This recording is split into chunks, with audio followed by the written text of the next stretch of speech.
ನಿರುದ್ಯೋಗಿಗಳಿಗೆ ಸಿದ್ದು ಸರ್ಕಾರ good news ಕೊಡ್ತಾ ಇದೆ. ಯಾಕಂದ್ರೆ ಉದ್ಯೋಗಾಕಾಂಕ್ಷಿಗಳು ಸಾಕಷ್ಟು ದೊಡ್ಡ ಮಟ್ಟದಲ್ಲಿ ಹೋರಾಟವನ್ನು ಮಾಡಿದ್ರು. ಅದಕ್ಕೆ ಮಣಿದಂತಹ ಸರ್ಕಾರ ಅವರಿಗೆ ಗುಡ್ ನ್ಯೂಸ್ ಅನ್ನು ಕೊಟ್ಟಿದೆ. ಬಜೆಟ್ನಲ್ಲಿ ಘೋಷಣೆ ಆಗಿದೆ. 56,432 ಹುದ್ದೆಗಳ ಭರ್ತಿಗೆ ಶೀಘ್ರವೇ ಕ್ರಮ ತೆಗೆದುಕೊಳ್ತೀವಿ ಅಂತ ಹೇಳಿದ್ದಾರೆ. ಯಾಕಂದ್ರೆ ಸಾಕಷ್ಟು ಹುದ್ದೆಗಳು ಖಾಲಿ ಇವೆ. ಆಡಳಿತ ವ್ಯವಸ್ಥೆಯ ಸುಧಾರಣೆಗೆ ಒತ್ತು ನೀಡ್ತಾ ಇದೆ ಸರ್ಕಾರ. ಈ ನಿರ್ಧಾರವನ್ನು ತಗೊಂಡಿದೆ. ವಿದ್ಯಾರ್ಥಿಗಳ ಹೋರಾಟದ ಬಳಿಕ ಎಚ್ಚೆತ್ತುಕೊಂಡಿದೆ ಸರ್ಕಾರ. ಸಿಎಂ ಸಿದ್ದರಾಮಯ್ಯ ಅವರು ಕೂಡ ಘೋಷಣೆ ಮಾಡಿದ್ದಾರೆ. ಶಿಕ್ಷಣ ಉದ್ಯೋಗಾಕಾಂಕ್ಷಿಗಳಿಗೆ ಗುಡ್ ನ್ಯೂಸ್ ಕೊಡ್ತಾ ಇದೆ. ಕರ್ನಾಟಕ ಶಿಕ್ಷಣ ಕ್ಷೇತ್ರದಲ್ಲಿ ನೇಮಕಾತಿ ಹಬ್ಬ ಆಗುತ್ತೆ. 15,000 ಬೋಧಕರ ಹುದ್ದೆಗಳ ಭರ್ತಿಗೆ ಗ್ರೀನ್ ಸಿಗ್ನಲ್ ಕೊಟ್ಟಿದೆ ಸರ್ಕಾರ. ಶಾಲಾ ಕಾಲೇಜುಗಳಿಗೆ ಖಾಲಿ ಇರುವಂತಹ ಶಿಕ್ಷಕರ ಭರ್ತಿ ಕೂಡ ಮಾಡುತ್ತೆ. 8ನೇ ಕ್ಲಾಸಿಂದ 12ನೇ ತರಗತಿವರೆಗೆ AI ಆಧಾರಿತ ಕಲಿಕಾ ಸೌಲಭ್ಯವನ್ನು ಒದಗಿಸೋಕೆ ಪ್ಲಾನ್ ಮಾಡ್ತಾ ಇದ್ದಾರೆ. 1ರಿಂದ 10ನೇ ತರಗತಿಯವರೆಗೆ ಉಚಿತ ಮೌಲ್ಯ ಶಿಕ್ಷಣವನ್ನು ಕೊಡ್ತಾ ಇದ್ದಾರೆ. 800 ಶಾಲೆಗಳ ಪಬ್ಲಿಕ್ ಶಾಲೆಗಳನ್ನಾಗಿ ಉನ್ನತೀಕರಣವನ್ನು ಮಾಡ್ತಾ ಇದ್ದಾರೆ. ಪದವಿ ಪೂರ್ವ ವಿದ್ಯಾರ್ಥಿಗಳಿಗೆ ಉಚಿತ ಪಠ್ಯ ಪುಸ್ತಕಗಳನ್ನು ಕೂಡ ಕೊಡ್ತಾರೆ. 565 ಕೋಟಿ ರೂಪಾಯಿ ವೆಚ್ಚದಲ್ಲಿ ಶಾಲೆಗಳ ದುರಸ್ಥಿತಿಗೆ ಕ್ರಮವನ್ನು ತೆಗೆದುಕೊಳ್ತಾ ಇದ್ದಾರೆ. 500 ಶಾಲೆಗಳು KKRDB ನಿಧಿಯಿಂದ 200 ಶಾಲೆಗಳು ಹಾಗೂ KMERC ನಿಧಿಯಿಂದ 100 ಶಾಲೆಗಳು, ಒಟ್ಟಾರೆ 800 ಶಾಲೆಗಳನ್ನು ಕರ್ನಾಟಕ ಪಬ್ಲಿಕ್ ಶಾಲೆಗಳನ್ನಾಗಿ ಉನ್ನತೀಕರಿಸಲಾಗುವುದು. ಇದಕ್ಕಾಗಿ ಒಟ್ಟಾರೆ 3,900 ಕೋಟಿ ರೂಗಳನ್ನು ಮುಂದಿನ 3 ವರ್ಷಗಳಲ್ಲಿ ವೆಚ್ಚ ಮಾಡಲಾಗುವುದು.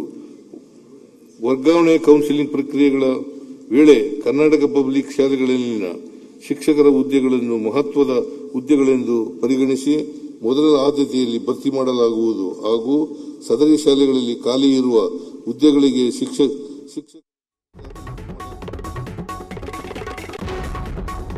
ಕಾಲೇಜು ಕ್ಯಾಂಪಸ್ಗಳಲ್ಲಿ ಮತ್ತೆ ಎಲೆಕ್ಷನ್ ಹಬ್ಬ ಶುರುವಾಗುತ್ತೆ.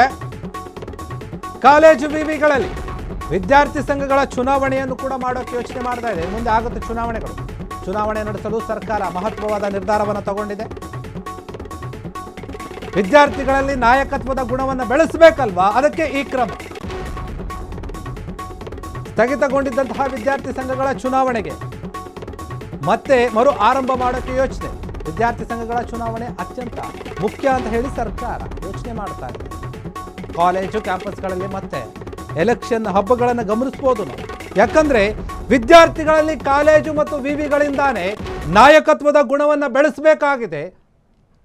ಈಗಿನ ವಿದ್ಯಾರ್ಥಿಗಳೇನಿದ್ದಾರೆ ಮುಂದಿನ ದಿನಗಳಲ್ಲಿ ಅವರು ನಾಯಕತ್ವದ ಗುಣವನ್ನು ಬೆಳೆಸ್ಕೊಂಡ್ರೆ, ರಾಜಕಾರಣಕ್ಕೆ ಬಂದರೆ ಜನರಿಗೆ ಸೇವೆ ಮಾಡುವಲ್ಲಿ ಅವರು ಸರಿಯಾದ ರೀತಿಯಲ್ಲಿ ನಡೆದುಕೊಳ್ತಾರೆ ಅನ್ನುವಂತಹ ಯೋಚನೆ. ಹೀಗಾಗಿ ಇನ್ನು ಮುಂದೆ ವಿದ್ಯಾರ್ಥಿ ಸಂಘಗಳೇನಿರುತ್ತೆ ಅದಕ್ಕೆ ಚುನಾವಣೆ ನಡೆಯುತ್ತೆ. ಕಾಲೇಜುಗಳಲ್ಲಿ ವಿವಿಗಳಲ್ಲಿ ಈ ಹಿಂದೆ ಈ ಎಲೆಕ್ಷನ್ಗಳು ನಡೀತಾ ಇರಲಿಲ್ಲ, ನಿಂತ್ಕೊಂಡು ಹೋಗಿದ್ವು. ಈಗ ಮತ್ತೆ ಸಿದ್ದರಾಮಯ್ಯ ಸರ್ಕಾರ ಈ ನಿರ್ಧಾರವನ್ನು ತಗೋತಾ ಇದೆ. ಚುನಾವಣೆಯನ್ನು ನಡೆಸೋಕೆ ಸರ್ಕಾರ ಈಗಾಗಲೇ ಯೋಚನೆ ಮಾಡ್ತಾ ಇದೆ. ಮುಂದಿನ ದಿನಗಳಲ್ಲಿ ಇದ್ರ ಬಗ್ಗೆ ಯೋಚನೆ ಕೂಡ ಮಾಡ್ತಾರೆ. ಕಾಲೇಜುಗಳಲ್ಲಿ, ವಿಶ್ವವಿದ್ಯಾಲಯಗಳಲ್ಲಿ ದೊಡ್ಡ ಮಟ್ಟದಲ್ಲಿ ಎಲೆಕ್ಷನ್ ಆಗುತ್ತೆ. ಈ ಹಿಂದೆ ನಾವು ಗಮನಿಸ್ತಾ ಇದ್ವಿ, ಸ್ಟೂಡೆಂಟ್ ಎಲೆಕ್ಷನ್ ಅಂತ ಬಂದರೆ ಅಲ್ಲಿ ಕೂಡ ಒಂದು ರೀತಿಯಾಗಿ ರಾಜಕಾರಣದ ವಾತಾವರಣ ಇರುತ್ತೆ. ಅವರವರಿಗೆ ಇಷ್ಟ ಬಂದವರು ಹೋಗಿ ಎಲೆಕ್ಷನ್ಗೆ ನಿಲ್ತಾರೆ, ಗೆದ್ದವರು ನಾಯಕರಾಗ್ತಾರೆ, ವಿದ್ಯಾರ್ಥಿಯ ಲೀಡರ್ ಆಗ್ತಾರೆ. ಅವರು ಅಲ್ಲಿಂದ ತಮ್ಮ ರಾಜಕೀಯ ಜೀವನವನ್ನೇ ಅಂದ್ಕೊಳ್ಳಿ ಅಲ್ಲಿಂದನೇ ನಡೆಸ್ತಾರೆ ಅನ್ನುವಂಥ ರೀತಿಯಲ್ಲಿ ಮಾತುಕತೆ ಕೇಳಿ ಬರ್ತಾ ಇರುತ್ತೆ. ಹೀಗಾಗಿ ಸರ್ಕಾರ ಈ ಮಟ್ಟದ ಒಂದು ನಿರ್ಧಾರವನ್ನು ತಗೋತಾ ಇದೆ. ಮುಂದಿನ ದಿನಗಳಲ್ಲಿ ವಿದ್ಯಾರ್ಥಿಗಳು ತಮ್ಮ ನಾಯಕತ್ವದ ಗುಣವನ್ನು ಬೆಳೆಸ್ಕೊಳ್ಬೇಕಾಗುತ್ತೆ. ಅದಕ್ಕೋಸ್ಕರ ಮತ್ತೆ ರೆಡಿ ಆಗಬೇಕು. ಎಲ್ಲ ಕಾಲೇಜುಗಳಲ್ಲಿ, ವಿವಿಗಳಲ್ಲಿ ಮುಂದಿನ ದಿನಗಳಲ್ಲಿ ಏನೀಗ ಸ್ಥಳೀಯ ಸಂಸ್ಥೆ ಚುನಾವಣೆಗಳಿದೆ, ಅದಾದ ನಂತರ ಏನಾದರೂ ನಡೆಸುತ್ತೆ ಅನ್ನುವಂಥ ಪ್ಲಾನ್ ಇದೆ. ಸರ್ಕಾರ ಯೋಚನೆ ಮಾಡಿ ಮುಂದಿನ ದಿನಗಳಲ್ಲಿ ಯಾರ್ಯಾರು ವಿದ್ಯಾರ್ಥಿ ಸಂಘಟನೆಗಳಿದೆ, ಸಂಘ ಸಂಸ್ಥೆಗಳು, ಅವರೆಲ್ಲರೂ ಕೂಡ ಎಲೆಕ್ಷನ್ಗೆ ತಯಾರಾಗಿರಿ ಅಂತ ಹೇಳಿ ಈಗ ಸೂಚನೆಯನ್ನು ಕೊಡ್ತಾ ಇದ್ದಾರೆ. ಈ ಹಿಂದೆ ನಿಂತು ಹೋಗಿದ್ದಂತಹ ಈ ವಿದ್ಯಾರ್ಥಿ ಸಂಘಗಳ ಚುನಾವಣೆಯನ್ನು ಮರು ಆರಂಭ ಮಾಡ್ತಾ ಇದೆ ಸರ್ಕಾರ.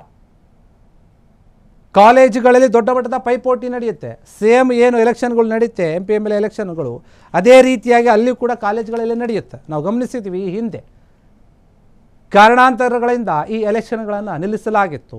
ಈಗ ಮತ್ತೆ ಈ ಚುನಾವಣೆಗಳನ್ನು ಆರಂಭ ಮಾಡೋಕ್ಕೆ ಸರ್ಕಾರ ಯೋಚನೆ ಮಾಡ್ತಾ ಇದೆ. ಇದ್ರ ಬಗ್ಗೆ ಮುಂದಿನ ದಿನಗಳಲ್ಲಿ ಅಪ್ಡೇಟನ್ನು ಕೊಡುತ್ತಾರೆ, ಯಾವಾಗ, ಏನು, ಎತ್ತ, ಹೆಂಗೆ ನಡೆಸ್ತಾರೆ ಅಂತ. ಕ್ಷಣ ಕ್ಷಣದ ಸುದ್ದಿಗಳಿಗಾಗಿ ಫ್ರೀಡಂ ಟಿವಿ ಸಬ್ಸ್ಕ್ರೈಬ್ ಮಾಡಿ, ಲೈಕ್ ಮಾಡಿ ಹಾಗೂ ಫಾಲೋ ಮಾಡಿ. ಹೊಸ ಸುದ್ದಿಗಳ ನೋಟಿಫಿಕೇಶನ್ಗಾಗಿ ಬೆಲ್ ಐಕಾನ್ ಮೇಲೆ ಕ್ಲಿಕ್ ಮಾಡಿ.